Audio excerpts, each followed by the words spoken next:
Halo bosku, selamat datang di channel Alur Cerita Donghua. Semoga kita semua dalam keadaan sehat walafiat dan berlimpah rezeki.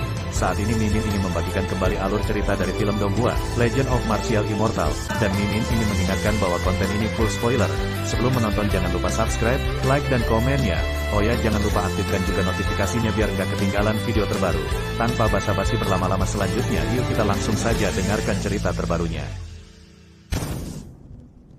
Episode 2396 Dewa Kaisar. Ledakan, ledakan, ledakan. Gemuruh dan lolongan tanah leluhur gagak emas bergema di langit berbintang yang luas. Setelah hanya setengah batang dupa, Dihuang keluar, dengan aura yang menakutkan, tubuh suci emas, berdarah, berlumuran darah gagak emas, dengan jejak berdarah selangkah demi selangkah, dia adalah dewa perang, dan juga dewa pembunuh yang dingin, dengan besi dan darah yang tak tertandingi. Sebuah garis keturunan dari warisan kekaisaran. Di belakangnya, tidak ada lagi ledakan dan raungan, tidak ada lagi makhluk hidup, tanah leluhur Golden Crow terkoyak dan berubah menjadi reruntuhan, setiap kerikil ternoda oleh darah Golden Crow. Adapun persenjataan kaisar dari klan gagak emas, dia tidak menghancurkannya, dan dia bahkan tidak berpikir untuk menghancurkannya. Itu adalah senjata natal kaisar, dan itu akan menjadi tubuh suci pencapaian besar.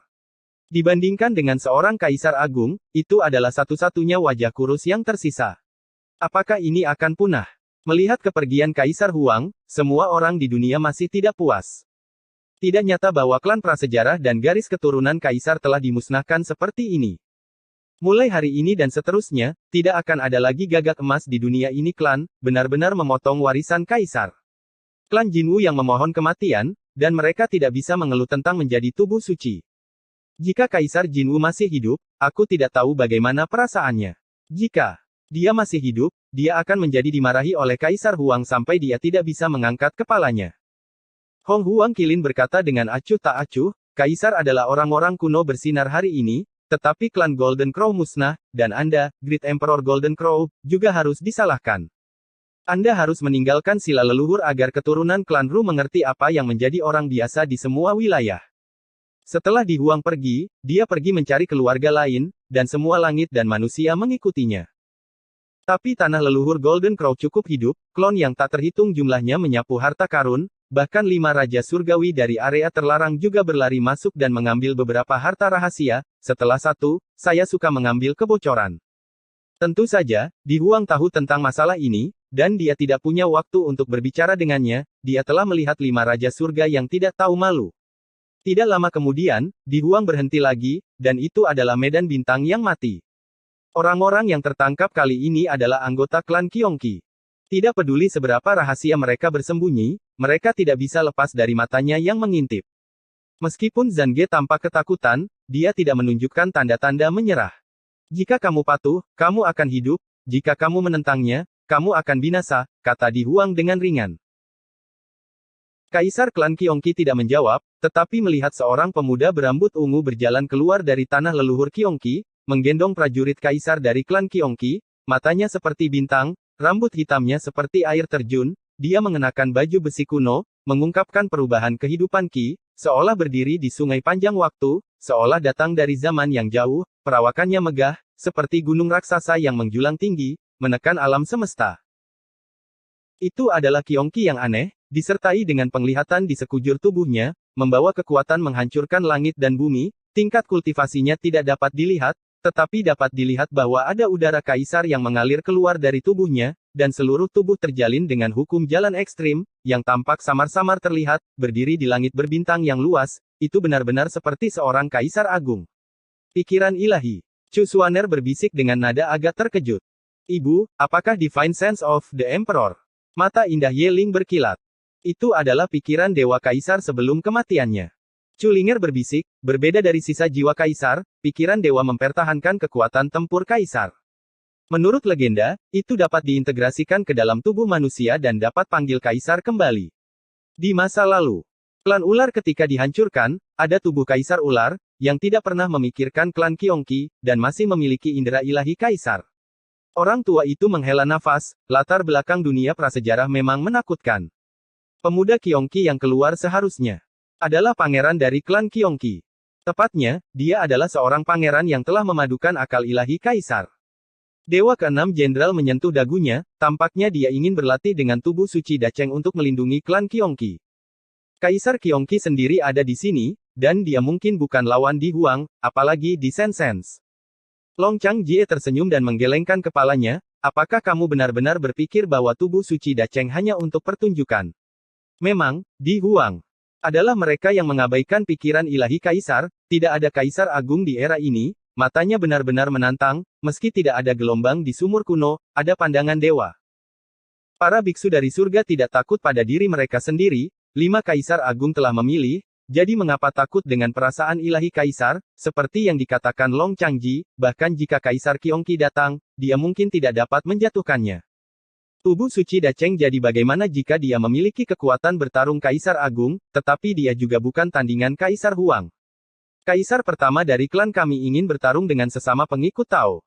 Kaisar dari klan Qionqi akhirnya berbicara, menatap Di Huang, jika kamu menang, klan saya menyerah. Jika kamu kalah, kamu akan mundur. Di Huang tidak berkata apa-apa, hanya untuk melihat cahaya keemasan terbang keluar dari tubuh sucinya.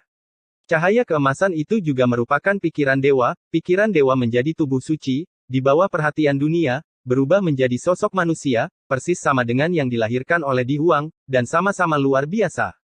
Dia harus menerima tantangan kaisar, tetapi itu bukan dewa untuk bertarung, karena itu tidak ada artinya sama sekali. Perasaan ilahi seorang kaisar tidak memenuhi syarat untuk dewa untuk bertarung, dan keduanya tidak ada bandingannya. Ledakan, ledakan, ledakan. Saat ribuan orang melihat ke atas, tubuh pikiran Dewa Qionqi dan tubuh pikiran Dewa Di Huang bergoyang selangkah demi selangkah, tubuh mereka seberat gunung, dan kubah bintang yang mereka injak bergemuruh, mereka semua melangkah ke kehampaan, dan di atas halus, mereka membuka jalan besar surga, medan pertempuran eksklusif dari Yang Maha Tinggi. Keduanya, satu di timur dan yang lainnya di barat, benar-benar seperti dua putaran matahari, kecemerlangan yang dipantulkan menerangi dunia dan diwarnai dengan warna kiamat. Satu mewakili Kaisar Agung, dan yang lainnya mewakili fisik Sein pencapaian agung. Apakah ada jenis tertinggi lain yang bersaing untuk supremasi? 9 kaisar bergumam pelan, mata mereka berbinar. Di kehidupan pertama, ini adalah penyesalan dari Dacheng Holy Tubuh, dan itu juga penyesalan Kaisar Agung, tapi hari ini, keduanya bisa menebus penyesalannya. Pertempuran ini adalah pertempuran antara Tao dan Tao. Pertempuran ini juga merupakan pertempuran antara Dacheng Sein fisik dan Kaisar Agung. Semua orang mendongak, termasuk orang-orang surgawi dan ras Qionqi. Tidak peduli di sisi mana, ada ketegasan di mata mereka. Langit dan manusia sangat percaya bahwa Kaisar Huang tidak terkalahkan di dunia, dan Qionqi juga sangat percaya bahwa Kaisar Qionqi begitu kuat sehingga dia percaya tanpa syarat bahwa dia akan menang. Dari sosok yang tak terhitung jumlahnya, hanya Di Huang sendiri yang berdiri diam, dan dia satu-satunya yang tidak melihat ke atas. Ledakan. Diiringi oleh ledakan, spiritual mind Qionqi melancarkan serangan. Di satu telapak tangan, Taoisme dan seni abadi kaisar yang tak terhitung jumlahnya terukir, dan kekuatan penghancur yang tak terhitung jumlahnya menyatu menjadi satu telapak tangan. Saya terkejut melihat cahaya peri yang kacau, memantulkan akhir dari tahun-tahun.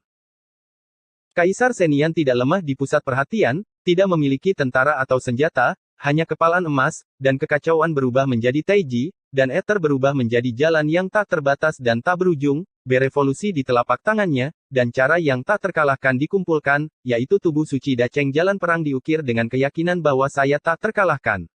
Apakah satu gerakan menentukan hasilnya?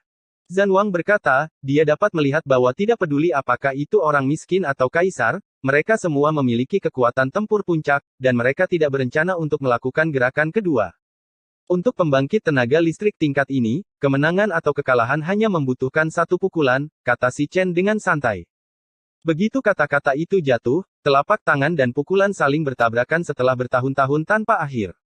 Pada saat ini, waktu terasa membeku, dan semuanya menjadi salah. Ledakan. Tiba-tiba ada ledakan, dao besar runtuh lagi, dan lingkaran kepunahan menyebar tanpa batas. Dimanapun berlalu, ketiadaan runtuh sedikit demi sedikit, dan bintang yang tak terhitung jumlahnya meledak. Itu berubah menjadi dekorasi yang konyol. Melihat kedua sisi dalam pertempuran, Senian Di Huang berdiri diam, seperti dewa perang berdiri dengan punggung menghadap negeri dongeng emas, naga perang emas meraung, mengguncang kubah peri alam semesta. Namun, Kaisar Senian Qionqi mundur ratusan kaki, tulang metakarpalnya meledak, dan tubuh Dewa Kaisar juga berlumuran darah, yang memelototi setiap jejak. Oke. Para biksu mendesis, darah mereka mendidih, mereka cukup bersemangat, dan mereka tidak bodoh. Dengan pukulan ini, seseorang dapat mengetahui siapa yang lemah dan siapa yang kuat dalam sekejap. Pikiran spiritual Kaisar adalah Kyongki, dan dia benar-benar gagal dalam satu gerakan. Artinya, dalam pertempuran antara Da Chengsein fisik dan Kaisar Agung Kyongki kalah. Tidak mungkin, ini tidak mungkin. Dibandingkan dengan para biksu surga, corak kulit dari klan Kyongki langsung menjadi pucat, mata mereka menonjol dan pupil mata mereka mengerut, dan mereka tidak dapat mempercayainya. Meskipun itu adalah rasa ilahi Kaisar Kyongki, itu mewakili Kaisar Agung klan Kyongki. Dia adalah tubuh rasa ilahi yang sama dan bertarung pada level yang sama. Di depan Di Huang, dia benar-benar dikalahkan dalam satu gerakan. Almarhum Kaisar dikalahkan, dan kepercayaan klan Kyongki runtuh saat ini. Episode 2397 Penindasan Alam Liar. Langit berbintang yang luas, keheningan yang mematikan, semua orang memandang ke langit. Kekalahan Divine Sense Kyongki menunjukkan duel antara Kaisar dan fisik suci Da Cheng. Kaisar kalah. Meskipun situasi pertempuran ini diharapkan, itu membuat dunia terasa tidak nyata. Kekuatan bertarung Huang masih di atas Kaisar Kyongki. Kekosongan dan ketidakjelasan, perasaan spiritual Kyongki akhirnya tenang, menatap Kaisar Huang dari pikiran dewa dengan tenang. Meskipun itu adalah pemikiran ilahi, matanya penuh dengan keagungan dan perubahan kuno. Dia benar-benar seorang kaisar. Setelah bertahun-tahun, dia melihat tubuh suci Da Cheng, tetapi dia masih tidak bisa berkata-kata. Dia tidak mengucapkan sepatah kata pun dari awal sampai akhir, dan hanya sedikit menundukkan kepalanya yang angkuh. Dalam pertempuran ini, dia benar-benar dikalahkan. Dia tidak pernah berpikir bahwa akan ada keberadaan yang begitu menakutkan di surga generasi selanjutnya. Bahkan Kaisar Agung tidak akan bisa melawannya di level yang sama. Mengapa? Sambil mendesah, pikiran spiritual menghilang, tidak peduli apakah pikiran spiritual atau tubuh pikiran spiritual, disertai dengan pancaran kiamat, mereka menghilang sedikit demi sedikit, dan menghilang sedikit demi sedikit. Pada saat ini, semua langit dan manusia membungkukkan tangan mereka bersama-sama, sebagai hadiah hormat kepada Kaisar, dan mereka memiliki keluhan dengan klan Kyongki, tapi bagaimanapun juga itu adalah Kaisar, tidak peduli apakah itu baik atau buruk, dia punya pernah menjadi dewa yang mengguncang dunia. Pergi untuk melihat klan Kyongki, semua orang menundukkan kepala bangga mereka jika perasaan spiritual Kyongki dikalahkan, Kaisar Kyongki dikalahkan, dialah yang kehilangan klan Kyongki, dan dia tidak lagi memiliki keyakinan. Tindakan mereka, tanpa kata-kata, membuktikan segalanya. Jika Anda patuh, Anda setidaknya dapat meninggalkan garis warisan untuk Kaisar. Jika Anda menentangnya, Anda akan binasa, dan Anda akan kehilangan segalanya. Mereka semua telah melihat darah besi dan dinginnya tubuh suci Da Cheng. Pikiran ilahi Kaisar Huang juga menghilang, dan jiwanya kembali ke Kaisar Huang yang asli. Sekali lagi, Di Huang naik ke ketiadaan selangkah demi selangkah, dan itu adalah metode rahasia yang melampaui surga. Apa yang dia lakukan pada klan Taoti semuanya sama. Kutukan terlarang dari cara Kaisar, untuk menahan klan Kyongki. Shiken bekerja sama secara diam-diam, dan membuka pintu domain. Kali ini yang berkomunikasi adalah alam api, artinya, klan Kyongki akan dikirim ke alam api selama bertahun-tahun yang akan datang, alam api surga akan menjadi wilayah yang dijaga oleh Kyongki.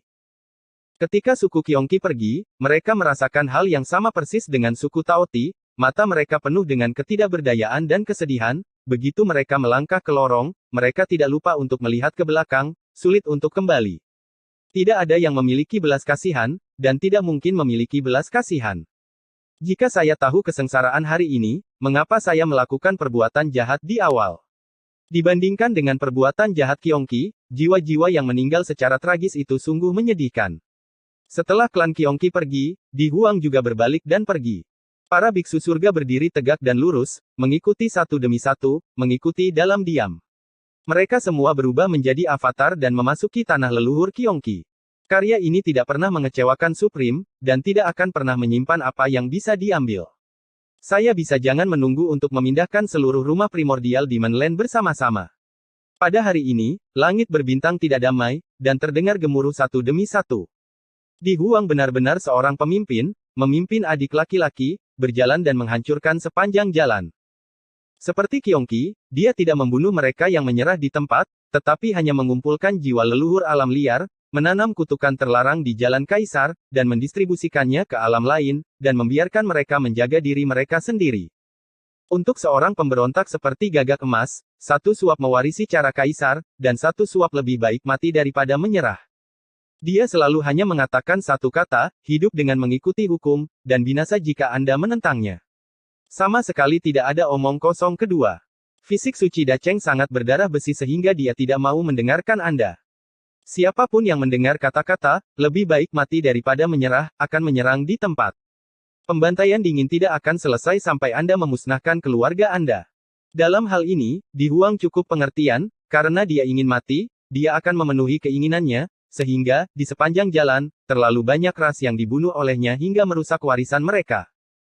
Secara alami, sebagian besar suku prasejarah masih sangat berpengetahuan tentang urusan saat ini, terutama suku Kalajengking prasejarah, yang tidak berbicara dengan Kaisar Huang, jadi mereka menyiapkan jiwa leluhur prasejarah, dan para pencuri bekerja sama satu sama lain. Di Huang berjalan jauh, mencari tanah leluhur prasejarah. Semua langit dan manusia mengikuti sepanjang jalan, mereka adalah saksi dari hukum besi dan darah ini, dan mereka juga sangat berdedikasi pada peran adik laki-laki bos bertanggung jawab untuk menghancurkan lapangan, dan mereka bertanggung jawab untuk membersihkan medan perang. Melihat postur tubuh suci Dacheng, jika Anda tidak membersihkan orang-orang prasejarah, Anda tidak akan menyerah. Di ujung kerumunan, Raja Langit Huangquan menghela nafas. Mereka juga menjadi saksi.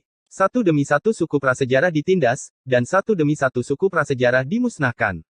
Ketakutan. Masalah ini akan menjadi tugas yang memakan waktu dan penting, kata Raja Wangchuan dengan santai. Tidak ada yang membantah pernyataan ini. Hanya karena ada terlalu banyak ras prasejarah, dan alam semesta terlalu besar, dan ras prasejarah ada di mana-mana. Bahkan Kaisar Agung menghabiskan seluruh hidupnya, dan sulit untuk melakukan perjalanan sepanjang waktu. Atas alam semesta, apalagi Kaisar Huang, butuh waktu lama untuk menekan seluruh banjir. Aku sedang berpikir, Ye Chen telah naik ke pangkat Kaisar Zun, yang akan menjadi kaisar di dunia. Raja. Nether Earth menyentuh dagunya, jika itu berasal dari prasejarah, itu akan memalukan. Itu bermakna. Berbicara tentang Ye Chen, mereka berlima tidak lupa melirik Chu Xuan dan lampu yang selalu menyala di pelukannya. Di Huang merampok jiwa leluhur orang prasejarah sepanjang jalan, dan mereka semua dilebur olehnya. Hanya masalah waktu sebelum membentuk kembali tubuh suci kuno. Ayah, apakah kamu sudah kenyang? Ye Ling memutar matanya dan tersenyum saat melihat cahaya yang terus menyala. Api ilahi Ye Chen Yuan bergoyang, dan ketika dia menjawab, dia segera terdiam lagi. Kaisar Tongming terlalu terluka, dan jika dia tidak memiliki nutrisi dari jiwa leluhur, dia harus membentuk kembali tubuh emasnya setidaknya untuk beberapa bertahun-tahun. Orang-orang di dunia mendesah, itu namanya iri hati. Fakta telah membuktikan betapa pentingnya memiliki leluhur yang telah menjadi tubuh suci. Bangun kembali tubuh suci dengan ketenangan pikiran, aku akan menjaga adik-adikmu untukmu. Xiong Er memutar tubuh montoknya dan meremasnya dengan wajah serius. Dan kami. Si Tunan, Si Eyun, Xiao Linghua, Long Yi dan Long Wu juga bergabung bersama, seolah membawa pulang Chu Ling dan yang lainnya untuk merawat mereka. Mengenai hal ini, Chu Xuan dan yang lainnya terus terang seperti biasa, saling mengalahkan satu per satu. Bakat surga adalah orang-orang yang benar-benar di jalan, berbicara dan tertawa, mereka semua menginjaknya, dan kekuatan di kaki mereka cukup berat, dan mereka tidak dapat diselesaikan jika mereka tidak menginjaknya. Sejak itu, jalan untuk menghancurkan pemandangan telah menambahkan banyak hantu dan serigala yang melolong. Di depannya, Di Huang tiba-tiba berhenti dan diam-diam melihat ke satu sisi. Para biksu dari surga mengikuti, dan setiap kali medan bintang tempat Kaisar Huang berhenti, pasti ada suku banjir yang tersembunyi, dan mereka juga akan mendapat panen besar. Ada harta yang tak terhitung jumlahnya di tanah leluhur banjir. Suku prasejarah yang bersembunyi di medan bintang ini adalah suku Juan, cukup sadar diri, sebelum menunggu Kaisar Huang bergerak, mereka mundur dari jalan Kaisar yang menutupi, dan di bawah kepemimpinan Kaisar Klan, seluruh klan menyerah. Di Huang tidak membunuh, dia mengambil jiwa leluhur orang prasejarah, dan menanam meterai jalan Kaisar. Hal berikutnya diserahkan kepada putra pesawat, dan gerbang domain dibuka untuk mengusir klan Bian. Seluruh proses ternyata mulus, tidak ada perang, apalagi pertumpahan darah. Dalam beberapa hari berikutnya, Di Huang berhenti dan pergi, dan kemanapun dia pergi, orang-orang dari suku prasejarah ditangkap, dan ketika mereka menemukannya, mereka memusnahkan atau menekan mereka, tanpa menunjukkan bantuan apapun kepada Kaisar. Dibunuh sepanjang jalan, ditekan sepanjang jalan, tapi jalan di depan masih panjang. Seperti yang dikatakan oleh 5 Raja Surga dari area terlarang, ada terlalu banyak ras prasejarah di seluruh alam semesta, dan merupakan tugas yang memakan waktu untuk benar-benar menemukan semuanya. Untungnya, Di Huang sudah mengetahui lokasi persis dari Great Desolate Ancestral Land. Dia telah berada di dunia bawah selama ini, dan dia telah mempelajari hal-hal seperti itu. Tindakannya menggambarkan pepatah yang sangat bagus, mengasah pisau tidak salah mengira penebang kayu. Justru karena mengetahui lokasi Great Desolate Ancestral Land, tugas yang tampaknya memakan waktu ini jauh lebih mudah dari yang dibayangkan. Tidak peduli seberapa rahasia yang disembunyikan klan Great Desolate, sulit untuk melarikan diri dari pengejarannya. Ekspresi dari 5 Raja Surga menunjukkan keseriusan dalam kata-kata mereka. Di Huang tidak hanya mampu bertarung, tetapi juga sangat jelas. Tinggal di dunia bawah bukan untuk apa-apa, jika pencarian terus berlanjut seperti ini, seluruh klan prasejarah akan ditindas olehnya sendirian, dan itu hanya membutuhkan waktu. Ledakan, ledakan, ledakan. Suara-suara seperti ini terdengar dari waktu ke waktu, dan tidak ada perang, tetapi setiap kali ada gemuruh, orang-orang prasejarah akan menderita, dan mereka yang lebih baik mati daripada menyerah akan dibantai. Mereka yang menyerah dengan damai akan hidup. Di Huang masih memiliki hati yang baik di hatinya, dan seperti Kaisar Agung dari semua dinasti, dia juga ingin meninggalkan kekuatan juang prasejarah demi surga. Lagi pula, musuh bersama mereka adalah iblis surgawi. Pada hari ke-9, marga Kueba ditemukan dan seluruh marga dibagikan.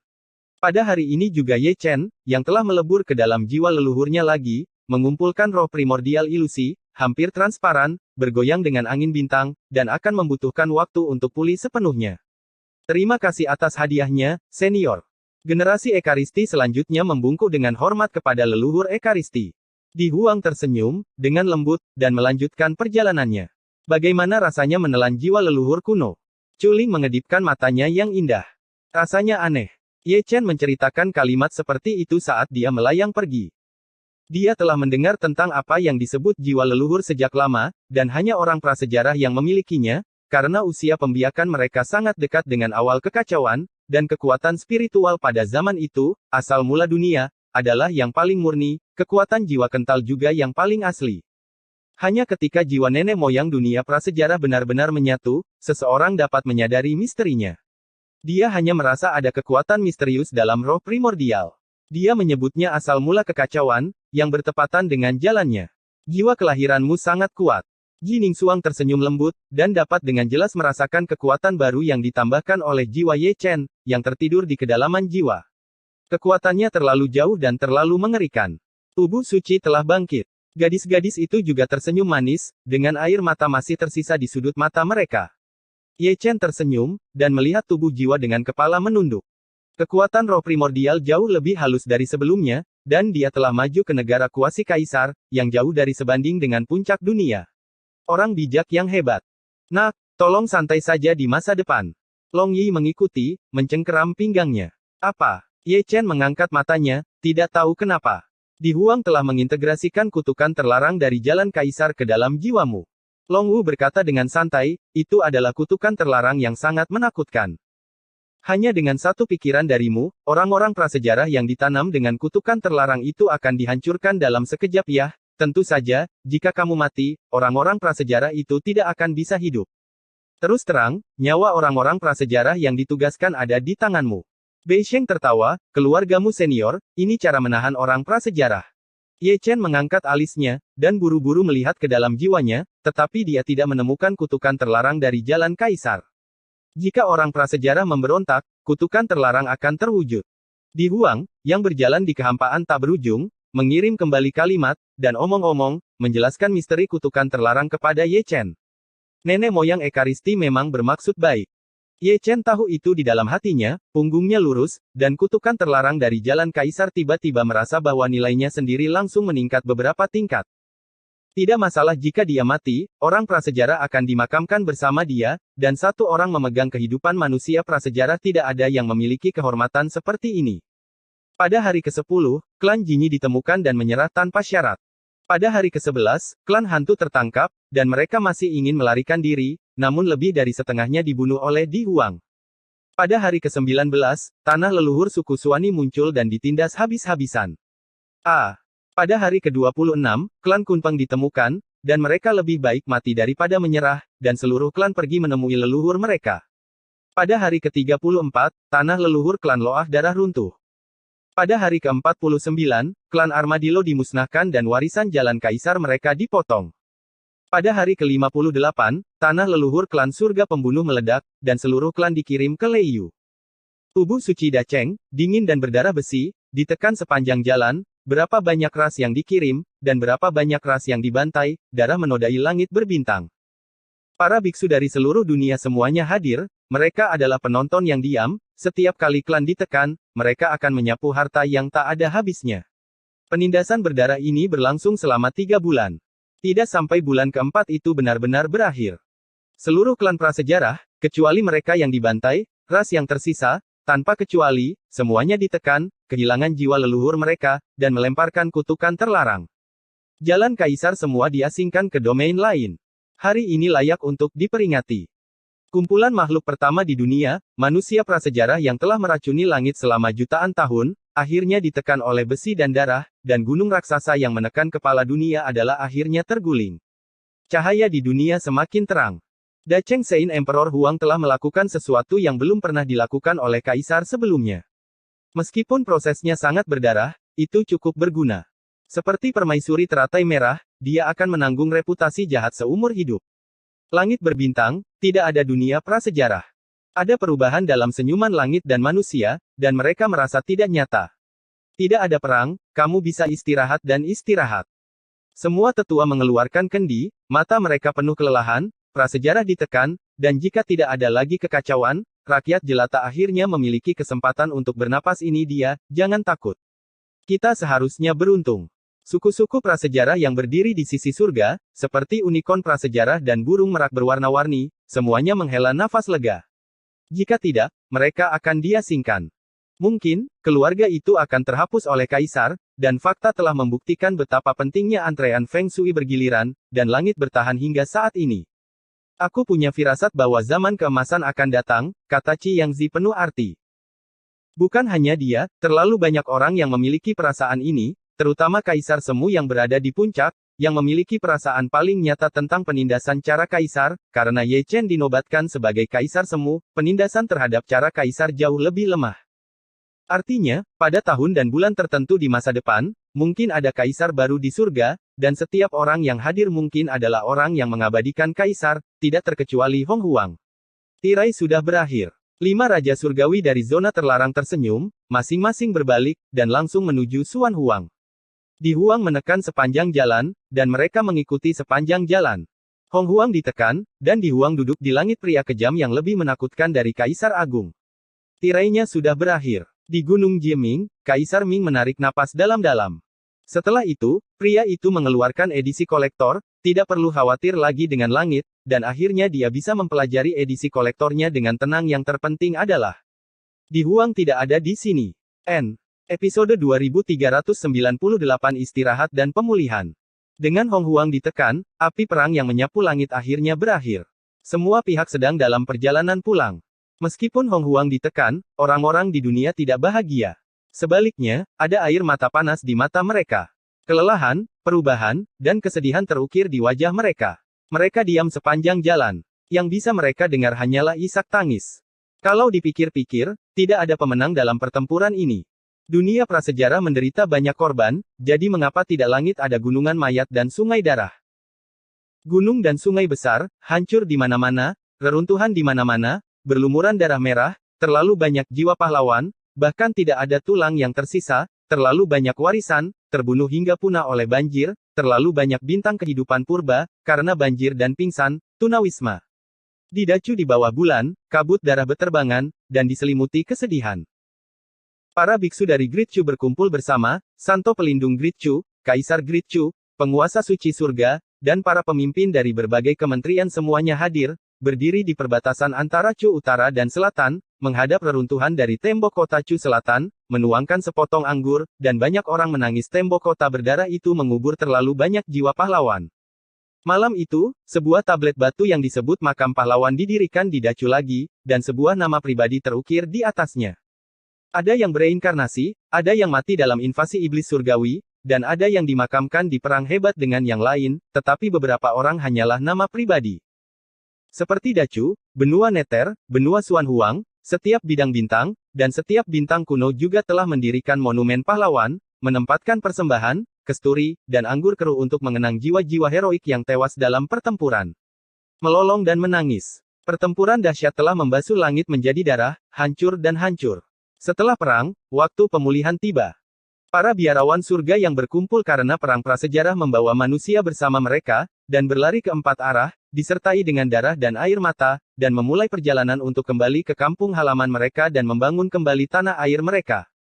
Selain itu, makhluk di setiap domain juga membuka planet kuno mereka sendiri, kampung halaman mereka menjadi orang buangan di alam liar, dan langit berbintang menjadi rumah baru mereka. Semuanya berjalan dengan tertib, benar-benar pulih. Sama seperti ketika iblis surgawi menyerbu, tidak akan ada perang besar untuk jangka waktu yang lama di masa depan, hanya karena ada dewa perang ekstra bernama Di Huang di 10.000 alam. Dia adalah simbol dan gunung raksasa, melindungi rakyat jelata. Menjaga langit. Hari demi hari, bau darah perang berangsur-angsur menghilang, dan kabut senja di langit juga menghilang, dan cahaya bulan yang cerah dan bintang-bintang yang cerah turun ke dunia. Di langit berbintang kosong di masa lalu, ada lebih banyak kembang api di dunia. Setiap bintang hidup purba memiliki sosok manusia, dan terus mewariskan garis keturunan sambil memulihkan diri. Untungnya, sumber daya yang dihabiskan sejak zaman prasejarah tidak sedikit, dan konsumsi perang besar hampir tidak dapat diisi ulang. Alam semesta tidak terbatas dan luas, dan ada sumber daya yang tak terhitung jumlahnya untuk dikembangkan. Ini adalah sebidang tanah murni di bumi, padat dan berkabut, dengan kicauan burung dan bunga harum, penuh dengan pohon bunga persik, dan di kedalaman yang tertutup bunga persik terdapat deretan rumah bambu bersih, tertutup debu waktu. Cahaya bulan tersebar, dan semuanya sunyi. Di bawah pohon tua, Di Huang duduk dengan tenang. Dia sudah mengganti pakaiannya yang berdarah. Dia mengenakan pakaian biasa tanpa menunjukkan sedikit pun aura biksu. Dia tampak seperti manusia. Dia memegang pisau pahat di satu tangan dan balok kayu. Kayu di sisi lain. Satu potong pada satu waktu, setiap potongan adalah jejak tahun, mengukir Yuesangnya dengan jelas. Hutan bunga persik ini adalah rumahnya. Di zaman sebelum zaman tertentu, ada orang bernama Di Huang dan Yuesang yang tinggal di sini seperti pasangan dewa dan abadi. Pasangan biasa bekerja saat matahari terbit dan beristirahat saat matahari terbenam. Dalam sekejap mata, saya tidak tahu berapa banyak perubahan yang telah berlalu. Kaisar Huang masih ada, tetapi Permaisuri Donghua telah pergi. Yang tersisa hanyalah hutan bunga persik ini dan kenangan mimpi tentang perubahan. Yuer, aku kembali, kapan kamu akan pulang? Mata Di Huang berkaca-kaca, dan tangan yang memegang pisau ukir tidak bisa menahan gemetar. Dengan suara bulan, jalannya tidak ada habisnya. Siapapun yang mengatakan bahwa makhluk tertinggi tidak memiliki air mata, yang mengatakan bahwa kaisar itu kejam, tidak peduli berapa tahun pun, akan sulit untuk menyembunyikan nama Yue Sang. Sosok seperti mimpi dan ilusi itu telah terukir di jiwanya sejak lama. Itu adalah istrinya, dan sangat jarang melihat kecantikannya yang memikat. Malam berangsur-angsur semakin dalam, dan Di Huang tertidur saat dia sedang mengukir, bengkok di bawah pohon tua, dengan helai rambut hitam tergerai, menutupi separuh wajahnya, tetapi tidak bisa menyembunyikan jejak waktu. Saat ini, dia bukan lagi Kaisar Huang yang perkasa, tetapi orang biasa. Hanya di hutan bunga persik ini dia bisa tidur dengan nyenyak dan menemukan kenyamanan jiwanya, yang sudah tidak ada lagi. Tiba-tiba, Zixuan berubah menjadi wujud manusia, dan berjongkok di bawah pohon tua untuk Permaisuri Donghua. Dia menyisir rambut panjang Di Huang dan dengan lembut mengusap wajahnya, seolah ingin menghapus semua kesedihan baginya. Permaisuri, Raja Suci telah kembali ke rumah, Anda bisa melihatnya. Matanya, dipenuhi kabut, memadat menjadi embun beku di bawah sinar bulan. Air matanya juga air mata Permaisuri Donghua, penuh kelembutan feminin dan sentuhan pedih. Jiwa sisa Permaisuri juga memiliki perasaannya, dan juga mencintai Di Huang. Sayang sekali dia bukan Permaisuri Donghua, dan dia hanya berani menyentuh wajahnya secara diam-diam di tengah malam. Dalam air mata yang kabur, gambar kuno selalu dapat tercermin, dewa perang bernama Di Huang, terjebak di langit sendirian, untuk mempertahankan Tao demi kekasihnya, dia tidak akan ragu bertarung sampai mati. Mengapa? Desahan datang dari Misty, dari Kaisar Dunia Bawah. Kaisar ini penuh emosi, meskipun dia menghela nafas, tetapi mata Kaisar bersinar terang, memegang edisi berharganya, mempelajarinya berulang kali, itu sudah tidak tahu malu. Di pagi hari, sinar matahari yang hangat membanjiri gerbang Tianmen Dacu, menutupi gunung dan sungai yang bobrok ini dengan mantel yang damai, dan setiap bunga, rumput, gunung, dan air semuanya diwarnai dengan kilau. Sangat nyaman. Setiap orang Dacu akan keluar dengan kalimat seperti itu ketika mereka meregangkan pinggang mereka keluar ruangan. Nyaman, sangat nyaman, tanpa orang prasejarah, dan dengan Kaisar Huang duduk di kota, ada rasa aman yang belum pernah terjadi sebelumnya, semua orang penuh kemuliaan, penuh energi, saya tidak pernah merasa bahwa dunia ini begitu stabil, tidak ada perlu khawatir tentang perang, tidak perlu khawatir jalan ke depan. Ledakan, ledakan, ledakan. Ketenangan ini akhirnya dipatahkan oleh suara gemuruh. Kebisingan datang dari Sekte Heng Yue. Selalu ada beberapa orang berbakat yang bangun pagi dan tidak ingin kesepian.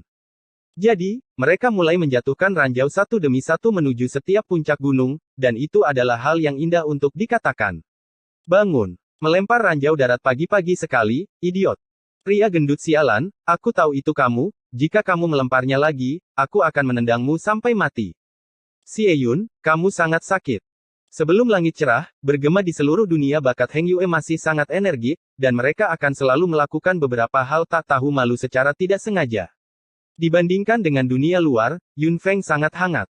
Gadis-gadis itu bangun pagi-pagi sekali dan berkumpul di atas kompor, seperti istri yang lembut, menyiapkan sarapan. Little Yevan dan Little Yang Lan polos dan ceria, seperti dua elf, bermain di rumput, cekikikan tanpa henti. Orang suci perempuan juga ada di sana, dia masih sangat besar, duduk di bawah pohon tua, memakan buah roh dengan hati-hati, nafsu makannya masih besar. Ibu kecil, apakah itu cukup?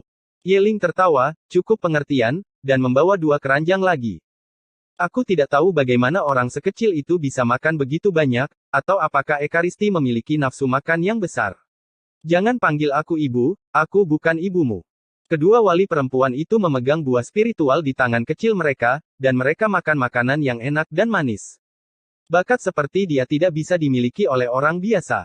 Ayah memberitahuku bahwa kalian berdua berhubungan seks sebelumnya, dan namamu bagus.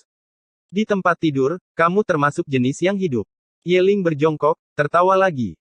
Singkatnya, mata besar dan jernih dari tubuh suci wanita itu dinyalakan dengan api, dan dia menatap tajam ke puncak Jadegel Peak, dan rona merah muncul di wajahnya yang merah jambu. Pergi untuk melihat puncak Yunfe Peak, Tuan Muda Ye ada di sana, seperti seorang biksu tua yang duduk bermeditasi, dengan harta yang bermartabat, tidak bergerak, sejak kembali ke Dacu, dia pergi ke puncak, duduk selama lebih dari 10 hari. Saat ini, dia tidak lagi dalam keadaan roh primordial, dan butuh 4 bulan untuk membentuk kembali tubuh suci. Meskipun dia belum melewati malapetaka kuasi kaisar, auranya sangat berat di bawah kecemerlangan emas, tubuh sucinya dilemparkan seperti emas, dan ada penglihatan di sekujur tubuhnya, yang tampak tersembunyi dan redup, dan helai hukum kacau melilit tubuhnya. Dengarkan, Anda juga bisa mendengar suara gemuruh dari jalan dan surga.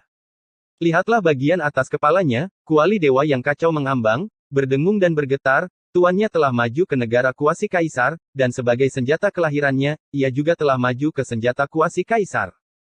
Begitu besar dan berat, sederhana dan alami, dan lebih kuat dari sebelumnya. Bufan, seperti tuannya, mengembangkan Tao, dan itu hanya dapat diselesaikan sepenuhnya ketika Ye Chen melewati kesengsaraan surgawi Kaisar Zun, dan transformasinya menjadi nirvana. Juga aktif adalah Xian Huo dan Tian Lei. Terutama api abadi, pencuri itu penuh vitalitas, berputar-putar di sekitar Ye Chen, melompat-lompat, menyatu dengan api primordial, levelnya naik lagi, dan kekacauan aslinya lebih halus dan keemasan.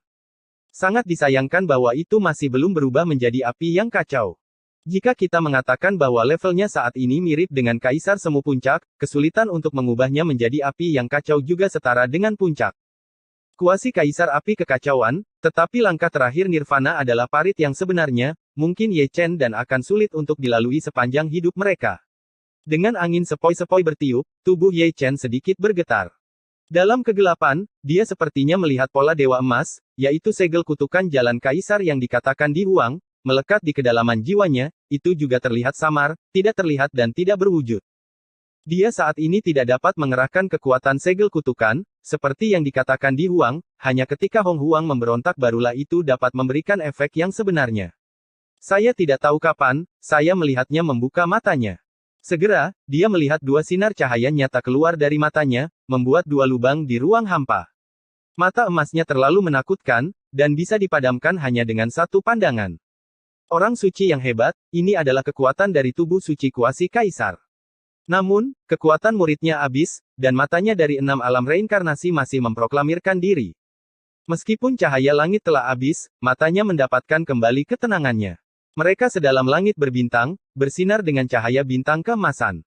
Meskipun tidak ada gelombang di sumur kuno, ada evolusi Taoisme, yang tidak dapat dilihat melalui sekilas. Sungguh kekuatan yang mendominasi. Ye Chen bergumam pelan, mengepalkan tinjunya dengan ringan, ruang di telapak tangannya hancur dan pecah, dan di antara telapak tangan dan jarinya, masih ada guntur dan kilat yang mati. Ranah seorang biksu adalah satu alam, satu dunia, dan ini tidak sebanding dengan Kaisar Puncak. Dia memiliki semacam keyakinan bahwa dia dapat membunuh Kaisar Kuasi Puncak. Secara alami, Kaisar Kuasi Puncak merujuk ke sini adalah Kaisar Semu Puncak biasa, yang seperti 9 dewa kaisar dan jenderal tidak tercantum di sini. Mungkin, hanya dengan selamat dari kesengsaraan surgawi Kaisar Zun dia dapat memenuhi syarat untuk bertarung melawan Kaisar Zun pada tingkat itu. Memikirkan kesengsaraan surgawi Kaisar Zun, dia tidak bisa menahan sakit kepala. 64 kaisar memerintah tubuh. Barisan seperti apa, apakah mereka dapat menerobos adalah masalah lain. Zundi, itu akan menjadi masalah hidup dan mati. Perlahan mengumpulkan pikirannya, dia memanggil api peri. Diam-diam melihat api peri Palem, ekspresinya tidak bisa menyembunyikan kesedihannya, seolah-olah dia bisa melihat sosok cantik melalui nyala api, menatapnya dan tersenyum. Itu adalah Nian Wei, seorang murid dari Istana Xingyue di kehidupan sebelumnya dan seorang putri dari keluarga Ruotian Suzaku di kehidupan ini, dia mengorbankan tubuhnya di saat krisis untuk membantu api ilahi dari permulaan primordial menyatu dengan api abadi. Jika bukan karena dia tidak akan bisa melawan langit dan maju ke Kaisar Zun, apalagi Kaisar Tongming. Jika itu sebuah proyek, dia adalah pahlawan terbesar, menyelamatkan surga dari 10.000 wilayah. Ini adalah kebaikan yang luar biasa, dan hati saya sakit. Di kehidupan ketiga, orang menunggu selama 60 tahun, dan saya bahkan tidak menunggu dia mati. Dalam kehidupan ini, saya berkorban untuknya lagi. Tidak peduli betapa sulitnya itu. Untuk memotong sebab dan akibat dari mereka berdua, dan dia, Ye Chen, berutang pada wanita ini tidak peduli betapa sulitnya untuk membayar. Dia mungkin bisa dibangkitkan. Suara wanita berkabut terdengar, dan sosok cantik turun dari langit. Setelah diperiksa lebih dekat, itu adalah Disuan, adik perempuan Kaisar Zun. Will, yang lainnya akan datang. Senior bisa menyelamatkannya. Ye Chen buru-buru melangkah maju, matanya penuh harapan. Mengorbankan tubuhnya, dia pasti memiliki jejak jiwa dalam api ilahi dari awal. Disuan tersenyum lembut, aku tidak bisa melakukan apapun dengan caraku, tetapi leluhurmu pasti bisa melakukannya. Sekarang, mata harapan Ye Chen. Mekar cahaya terang, bagaimana saya bisa melupakan Di Huang, itu adalah tubuh suci pencapaian besar, Taoisme sangat kuat, tidak ada alasan mengapa itu tidak bisa diselamatkan. Berbicara tentang Kaisar Huang, sejak penindasan Hong Huang, tidak ada tanda-tandanya. Ye Chen menebak bahwa kebanyakan dari mereka pergi ke kampung halaman permaisuri Donghua, dan ini telah bertahun-tahun tanpa akhir, jarang untuk kembali, jadi saya harus mengingatnya, akan ada hari ketika saya datang ke Hengyue, dan membangkitkan Nian Wei, itu hanya masalah waktu, jika dia tidak bisa diselamatkan, hantu tidak akan mempercayainya. Untuk sesaat, ekspresi sedih Ye Chen ditutupi oleh harapan, dan kebangkitan Nian Wei adalah harapan. Setidaknya, dia dapat memiliki kesempatan untuk membalas kebaikan, dan sebab dan akibat kuno mungkin akan berakhir. Dia dalam keadaan gembira, tetapi Universitas ke-9 diam, hanya menatapnya seperti itu, matanya cukup aneh, bercampur dengan berbagai emosi, termasuk perubahan, nostalgia, kegembiraan, dan air mata. Hari-hari ini, identitas Ye Chen pada dasarnya jelas, dia adalah reinkarnasi dari Kaisar Zun. Kaisar Zun adalah kehidupan pertamanya, dan dia adalah kehidupan ke-9 Kaisar Zun. Belenggu reinkarnasi terus-menerus dipotong. Melihatnya seperti melihat Kaisar bela diri abadi saat itu. Tuan Muda Ye mengangkat alisnya, seluruh tubuhnya ditatap secara tidak wajar, dan punggungnya masih dingin. Saya sarankan, ayo pukul dia. Jenderal Liu Shen berkata dengan penuh arti. Ini tidak pantas. Jenderal ke-7, Jenderal ke-8, dan Jenderal ke-9 berkata di mulut mereka, tetapi di tangan mereka tidak menganggur, mereka sudah menyingsingkan lengan baju. Orang luar dapat melihat sekilas bahwa ini adalah khusus apa yang akan bertarung. Tepatnya, dia ingin memukul seseorang bernama Ye Chen. Kamu sering memukuliku saat itu, dan inilah saatnya untuk merasa bangga. Jenderal Dewa Ketiga mengeluarkan palu besi, menghirup batang besi dengan berat, sampai dipoles dengan cerah. Setiap kali saya mengintip peri yang sedang mandi, mereka menarik tas saya, menyebabkan saya dikejar dan dibunuh di seluruh dunia. Saya sangat kesal tentang ini, kata Jenderal Dewa Kelima, dan mengeluarkan tali peri. Untuk diikat ke tuan muda tertentu, lalu temukan pohon dengan leher bengkok dan gantung di atasnya.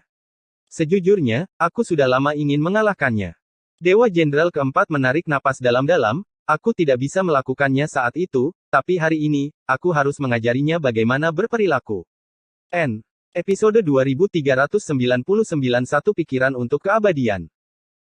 Sekte Heng Yue di pagi hari cukup energi, tanah murni dunia, dengan terbitnya matahari, ada banyak kembang api di dunia, orang-orang yang bangun dari tidur nyenyak telah berbaring keluar dari gua, mencium bau segar kekuatan spiritual, terlihat nyaman, ada semacam kemudahan yang tak terlukiskan. Dibandingkan dengan dunia luar, pemandangan di puncak Jade Gelpik sangat berdarah.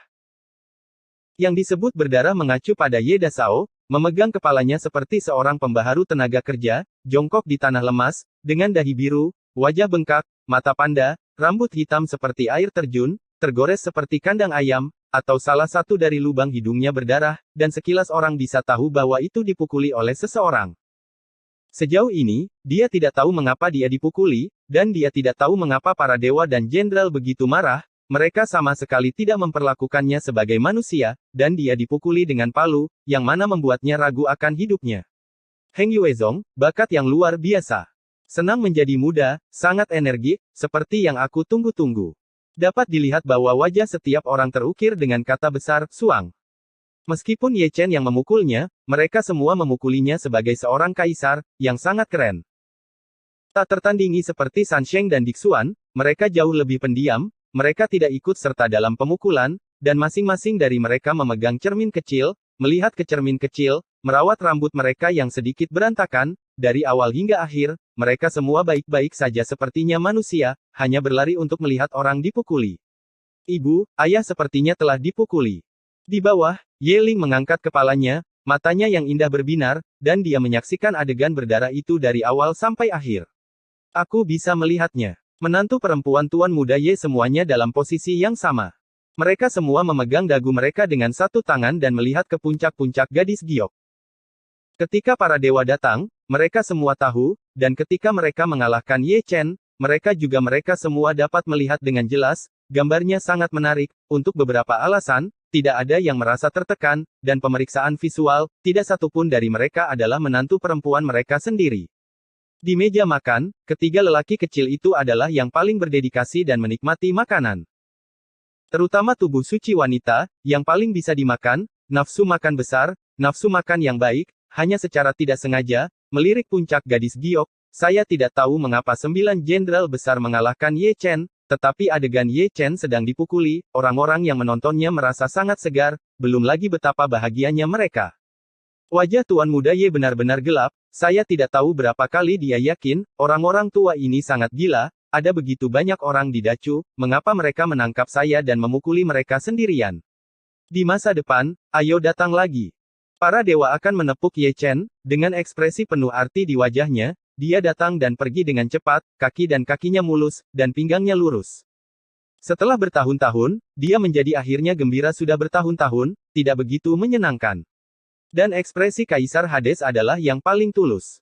Dewa Kaisar-Kaisar Xianwu, benar-benar buang air kecil, membentuk kelompok untuk menghajar reinkarnasi Kaisar-Kaisar dari sini, terlihat bahwa Kaisar-Kaisar 10.000 tahun yang lalu pasti telah menggertak dewa-dewanya. Apa yang disebut Feng Shui berubah, dia juga akan mengalami hari yang dipalu. Wajah Ye Chen menjadi lebih gelap, mencengkeram pinggang tuanya, pincang, dan bersumpah menuruni gunung, dia benar-benar anak yang tidak beruntung, dia dipukuli ketika dia adalah orang bijak yang hebat, tetapi sekarang dia adalah kaisar semu, dia masih dipukuli. Menurut postur ini, baru setelah Ekaristi selesai barulah ia berani berjalan dengan angkuh. Ketika mereka berada di meja makan, semua gadis tidak bisa menahan diri untuk menutup mulut dan cekikikan. Mereka hanya menyalahkan penampilan tuan muda Ye yang sangat lucu, terutama rambutnya yang terlihat seperti kandang ayam, yang bisa membuat sarang burung. Ye Chen menarik napas dalam-dalam, dan akhirnya menahan keinginan untuk mengangkat meja, dan memarahi momok itu ribuan kali. Jika tidak ada momok, kehidupan kecilnya akan sangat menyenangkan, setidaknya, itu akan memungkinkan anak perempuan gengnya mertua, rasakan keagungan Ekaristi. Setelah makan, semua gadis membersihkan peralatan makan. Yang menyadari Taoisme dan yang menenun pakaian memiliki urusan masing-masing. Ketenangan dan kenyamanan setelah perang lebih biasa dari yang dibayangkan, dan mereka hanya berani bergerak. Xiao Yefan dan Xiao Yanglan kabur lagi, bermain-main dan bermain dengan polos. Yeling, iblis kecil itu, menyelinap keluar lagi, dan dia tidak tahu kemana dia pergi untuk membuat masalah. Hutan bambu puncak Yunfei adalah tempat terpencil. Ye Chen mengambil kotak harta karun, yang merupakan abu peri rubah, dan menguburnya di tengah keharuman burung dan bunga. Dia membuat batu nisan untuknya dan mengukir namanya di atasnya.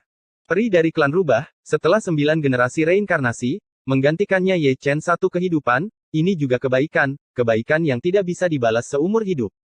Ketika malam tiba, dia pergi diam-diam. Tetapi dia tidak pernah menemukan bahwa bunga teratai putih murni telah tumbuh dari makam Husianer, diwarnai dengan setetes embun, dan di dalam embun, seorang wanita terlihat menari dengan ringan. Ketika Ye Chen kembali ke pohon tua itu lagi, langit dipenuhi bintang. Orang suci wanita ada di sana, memegang pisau pahat di satu tangan dan sebatang kayu di tangan lainnya, menonton dengan tenang. Pemahat itu telah membuat kemajuan besar, tetapi dibandingkan dengan Ye Dasao, itu masih jauh di belakang. Di Huang senior sudah kembali, apakah kamu akan mengatakan sesuatu? Ye Chen duduk, mengeluarkan kendi, minum dengan santai, dan berbicara dengan santai, berbicara dengan nada datar. Dia pikir dia adalah seorang suci wanita, dan dia bisa mengerti arti mendalam dari kata-katanya juga dipahami oleh orang suci itu. Orang suci wanita itu berhenti sejenak, tanpa mengucapkan sepatah kata pun, dan terus mengukir ukiran kayu. Di bawah sinar bulan, dia tampak cukup damai, dia tidak tahu harus berkata apa, tetapi dia melihat sedikit kekhawatiran tersembunyi di matanya yang indah, selain itu, dia kesurupan sesaat. Dengan kata lain, dia masih tidak percaya bahwa Ye Chen benar-benar memindahkan Di Huang ke sini, dan dia tidak percaya bahwa orang biasa di dunia telah benar-benar memenangkan dunia yang cerah. Pertarungan ini menjelaskan sebuah kalimat dengan sangat baik, di hadapan keputusasaan, ada kemungkinan yang sangat tak terbatas di hadapan harapan kecil, yang menyebabkan keadaan pikirannya memicu gelombang yang bergejolak. Kamu, apa asalmu, mengapa kamu membantu iblis, dan mengapa kamu mencari dunia prasejarah kuno? Ye Chen menyesap anggur dan mengajukan 3 pertanyaan berturut-turut untuk dijawab oleh santo wanita itu. Sebuah penjelasan. Pada saat ini, kamu masih belum memenuhi syarat untuk mengetahuinya, dan Di Huang juga sama. Tubuh suci wanita itu berkata dengan tenang, meskipun nadanya tidak setegas sebelumnya, tetapi dia tetap tidak menjawab pertanyaan Ye Chen. Ye Chen sedikit mengernyit dan mengangkat alisnya dengan ringan. Kata-kata dari tubuh suci wanita benar-benar membuatnya takut. Bahkan tubuh suci Dacheng tidak memenuhi syarat untuk mengetahui seberapa banyak yang terlibat selama periode ini. Mungkinkah hanya mereka yang diberi gelar kaisar yang memenuhi syarat untuk mengetahui rahasia zaman? Kamu membodohiku. Ye Chen menyipitkan mata, dengan rasa tidak percaya di wajahnya. Di Huang ada di sini, aku mengatakan hal yang sama.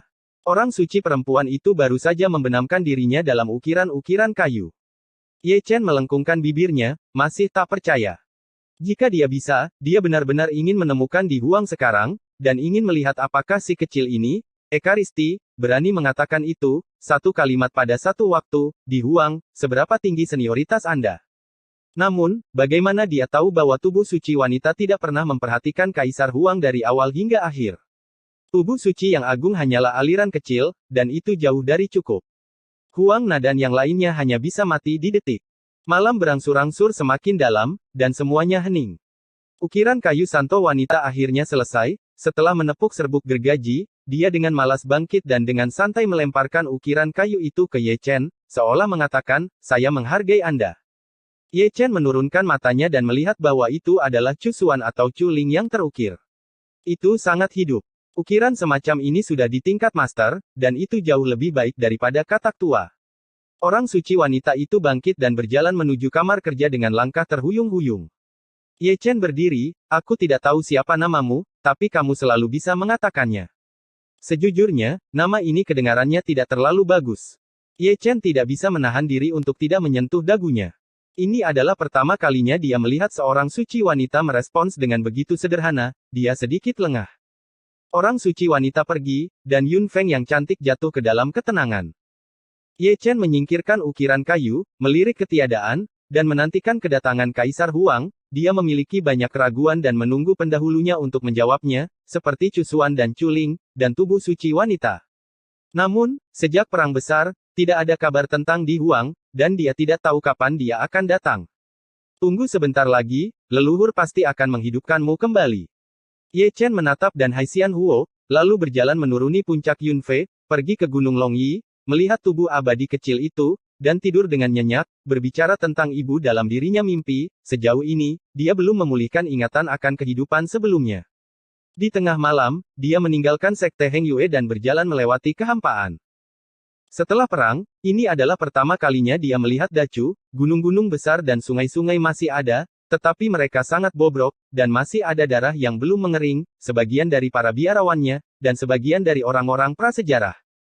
Ada jejak kabut darah yang melayang di udara, memantulkan bintang dan cahaya bulan, lebih merah. Malam itu, dia pergi ke terlalu banyak tempat, dia melakukan perjalanan ke seluruh Chu Selatan, dan melakukan perjalanan ke seluruh Chu Utara. Pertempuran dengan Hong Huang, pertempuran di langit sangat sengit, dan Great Chu adalah sama. Banyak kekuatan kuat menghancurkan warisan. Saya tidak tahu berapa banyak kerabat dan teman yang meninggal.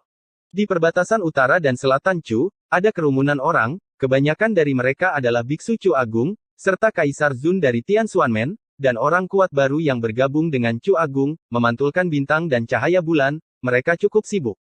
Kesibukan ini mengacu pada tembok kota Chu Selatan. Setelah mengalami invasi iblis surgawi dan pertempuran berdarah di alam liar, nenek moyang Great Chu merasakan pentingnya tembok kota ini. Saya tidak akan pelit tentang hal-hal ini. Oh, siapa ini? Ketika Ye Chen sedang menonton, Gu Santong datang, dan sekelompok orang tua, hanya berputar-putar di sekitar Ye Chen seperti itu, mendesah dan menjulurkan lidah. Tubuh suci Kaisar Zun hanya berbeda, dan sisi yang mendominasi bocor. Jika ini tercapai, itu akan baik-baik saja.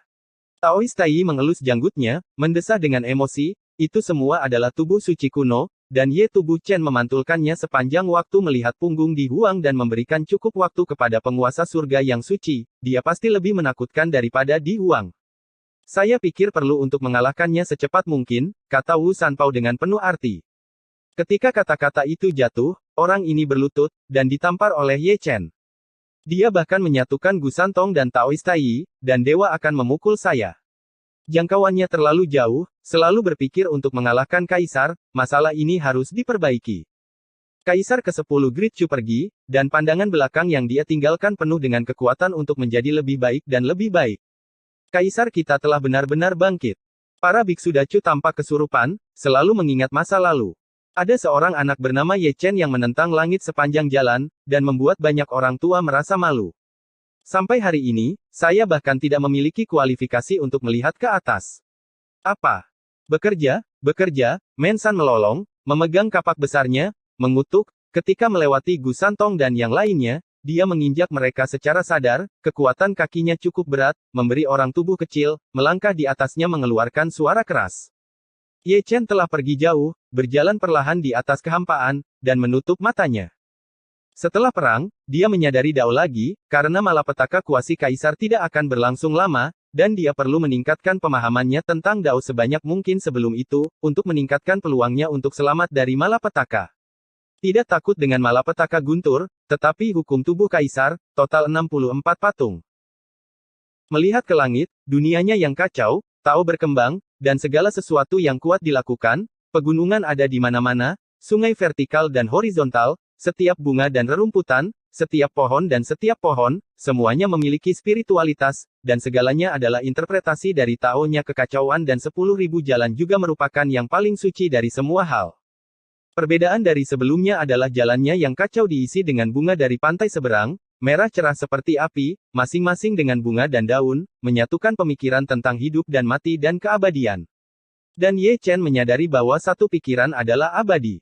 Itu adalah hukum waktu, jika dia tidak memiliki pencerahan di masa lalu, dia akan dibunuh oleh pedang Zuxian. Hukum waktu sama dengan hukum ruang dan waktu dan hukum reinkarnasi, keduanya misterius dan misterius, pada dasarnya tabu dan milik bidang yang berbeda, tidak ada perbedaan antara kekuatan dan kelemahan. Sepotong langit dan bumi itu, karena pikirannya yang abadi, dedaunan yang berterbangan, udara yang mengalir, cahaya bintang yang mengalir, cahaya bulan yang cerah, semuanya tampak membeku dalam sekejap, bukan dalam ruang, tetapi dalam waktu. Inilah hegemoni hukum waktu, ketika yang kuat saling berhadapan, hidup dan mati dapat diputuskan dalam sekejap, dan kebekuan abadi dalam satu pikiran membuat lawan kehilangan kesempatan instan itu. Oleh karena itu, hukum ini melanggar tabu, dan jika Anda benar-benar memahaminya, Anda dapat menjungkirbalikkan alam semesta. Hukum tertinggi semacam ini, belum lagi biksu junior, bahkan kaisar pun ingin melihatnya. Ye Chen, betapa jahatnya kamu.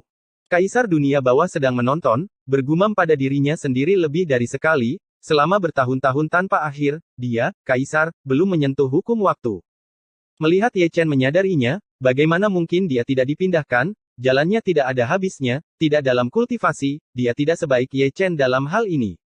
Ini bukan kehidupan pertamanya, serahkan padanya.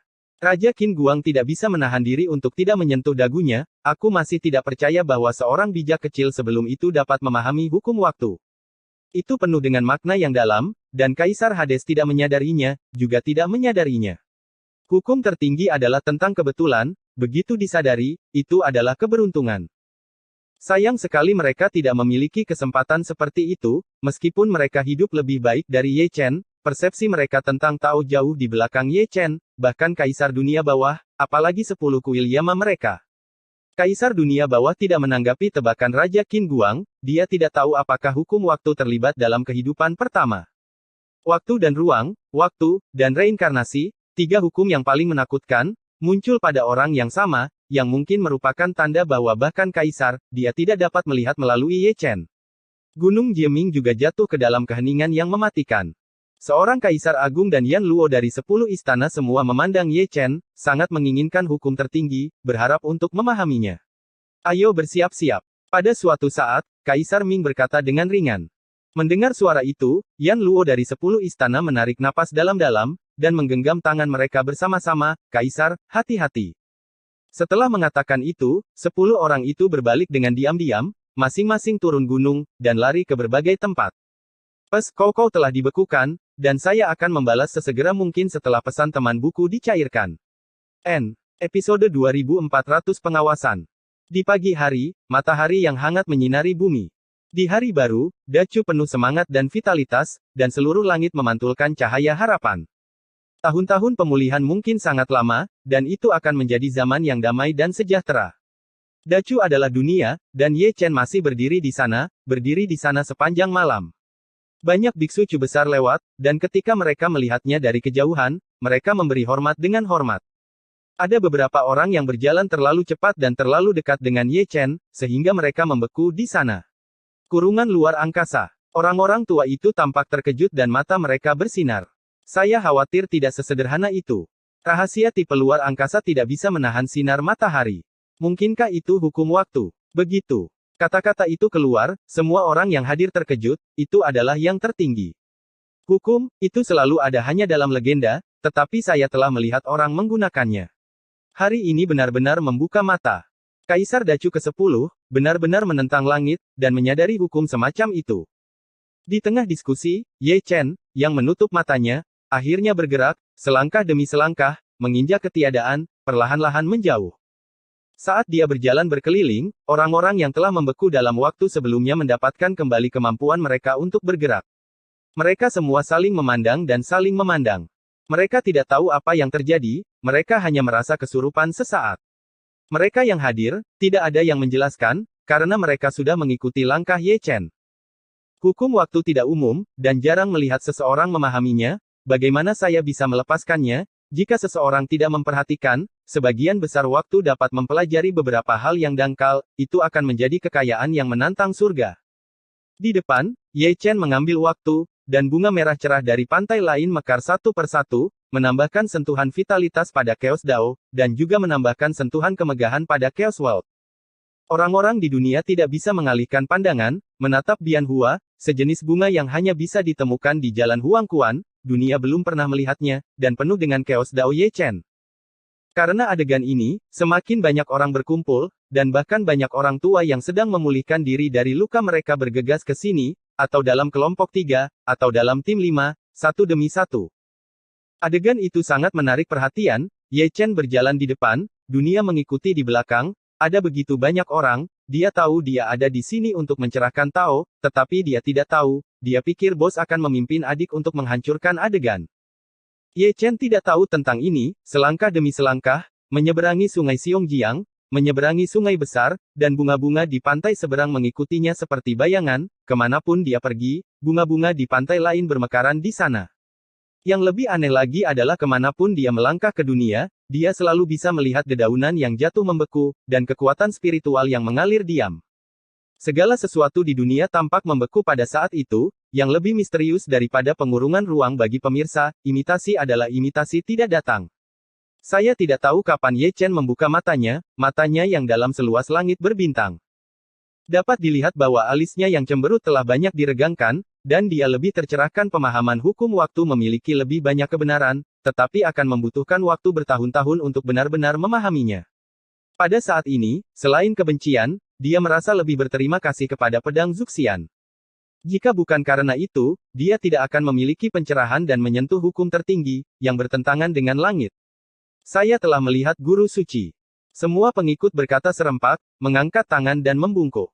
Ye Chen terbangun dengan kaget, dan baru sekarang dia melihat orang-orang dari segala arah, semuanya dalam kegelapan, menutupi langit dan bumi, ada sebanyak 100.000 orang, mata mereka penuh kekaguman. Ketika saya memahaminya, saya akan meneruskannya kepada Anda. Ye Chen tersenyum, melambaikan tangannya, berbalik dan menghilang. Namun, kata-katanya membuat orang-orang di kuartet merasa lebih energi, hukum waktu tertinggi. Jika Anda mempelajari ini, Anda dapat berjalan menyamping saat keluar di masa depan Kaisar ke-10 Dacu masih sangat murah hati. Di sini, Ye Chen berjalan jauh ke gerbang Tianxuan. Sebuah istana besar penuh dengan tokoh, Dong Huang Taixin, Jian Feidao, Kaisar, Jenderal Dewa, Santo, Kaisar, dan Long Changji semuanya ada di sana, bisa dikatakan siapa saja yang bisa datang ke istana ini tanpa terkecuali. Kaisar Semu Puncak, karena istana ini adalah tempat penting Tianxuanmen, tidak semua orang bisa masuk, dan dijaga oleh senjata kaisar yang ekstrim, yang sangat ketat. Ketika Ye Chen masuk, dia melihat serangkaian langit hantu dan tirai air, tertata sangat rapi. Dan di tirai air, gambar yang dipetakan persis berbagai domain melalui tirai air satu demi satu, orang dapat dengan jelas melihat ras prasejarah, yang sedang membangun gerbang gunung di setiap domain. Terlihat bahwa wajah orang prasejarah sangat ganas, sangat tidak rela. Poin ini, saya pribadi memahami bahwa kumpulan makhluk pertama di dunia, terlepas dari darah dan asal mereka, menghancurkan generasi selanjutnya, dan banyak dari mereka diwarisi dari jalan kaisar. Kesombongan. Apakah ini memantau orang-orang prasejarah? Ye Chen mendekat, matanya penuh kebaruan. Mengingat sifat ras prasejarah, berhati-hatilah saat berlayar selama ribuan tahun. Tian Lao tertawa. Jujur, halo, semuanya. Jika kamu berani membuat masalah lagi, kamu harus membicarakannya. Yang Mulia menepuk bahunya, pengawasan adalah suatu keharusan, dan kamu harus memperlakukan orang seperti Hong Huang dengan hati-hati. Sedikit. Ye Chen tersenyum dan tidak berbicara, jika ya, dia akan seperti ini. Hong Huang tidak benar-benar menyerah, tetapi dia harus menyerah di bawah tekanan Kaisar Huang. Begitu ras yang begitu sombong diberi kesempatan, dia pasti akan melawan.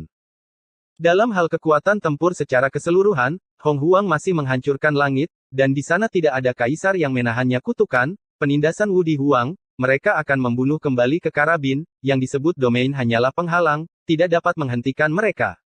Dia tidak melihat putra pesawat itu, dan saat ini, dia mungkin berada di area tertentu. Persiapan Tianxuanmen memang cukup teliti. Ada pengawasan di sini dan inspeksi Shiken. Dapat dikatakan bahwa mereka siap dengan kedua tangan. Begitu Hong Huang melakukan kesalahan, dia akan segera tahu. Mengerikan.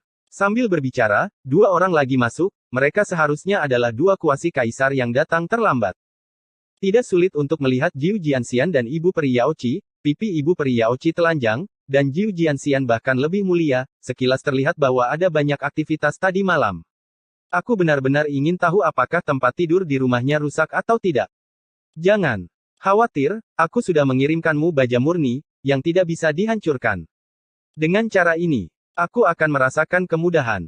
Melihat mata para kaisar semu, Jiu Jian Immortal bukanlah apa-apa, tetapi ibu abadi, pipinya semakin memerah, dia pernah murni dan murni, setelah bencana, dia tidur dengan seseorang dalam keadaan linglung.